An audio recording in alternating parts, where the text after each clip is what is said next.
Does medication need to be kosher?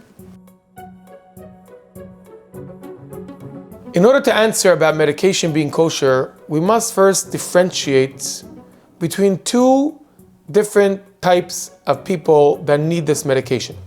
One type is someone that is in a life-threatening situation. A life-threatening situation is a case of pikuach nefesh, of immediate emergency cure that must be given and offered to someone that is in that status. And halacha says very clearly, pikuach nefesh doiches atayre kula. Pikuach nefesh, saving a life, puts aside anything in Torah, anything that has to be done for this individual to be healthy, to be alive, has to be done. And therefore this question is not relevant regarding to someone that's in a life-threatening, immediate situation that has to be faced and dealt with. And therefore anything that has to be done should be done and has to be done as fast as possible. However, when we're talking about a choyle, someone that's sick, but someone that is not in an immediate life-threatening situation, someone that needs to be taken care of, someone that needs to be cured, but not someone that's immediately in an emergency situation. So being that they do have a definition and a category of a choyle, someone that's sick, so therefore we know that whenever we're referring to someone that has a medical condition, sometimes it could be a chronic medical condition, then we're not very strict. We don't go to the strict part of halacha. We try to be more lenient. And therefore, when we are referring to someone that needs to have and take medicine on a regular basis, we will go to the more lenient side. And even so, we will still try, obviously, to be as kosher and as strict that is possible in this specific condition.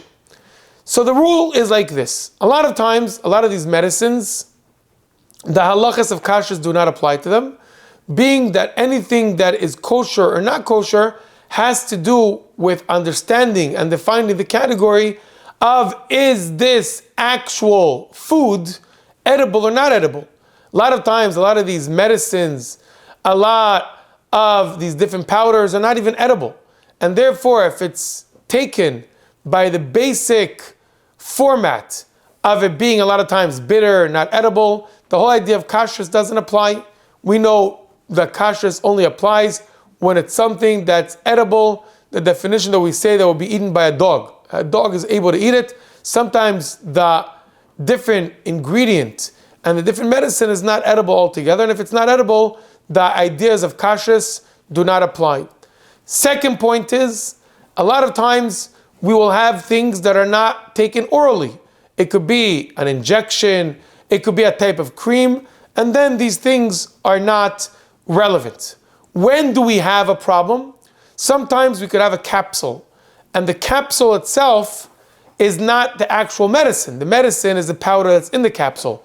But the capsule itself sometimes can be made out of non-kosher ingredients, and yet they are edible.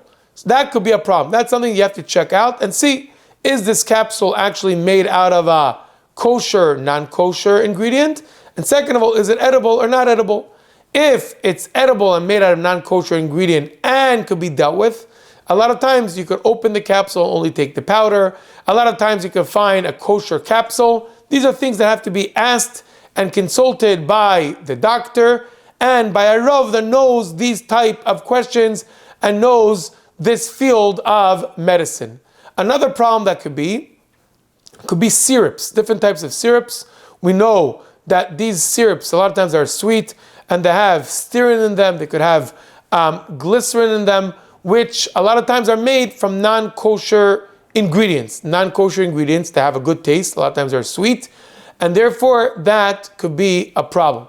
So, to put it all together and to conclude, someone that's in a life-threatening situation, no question about it.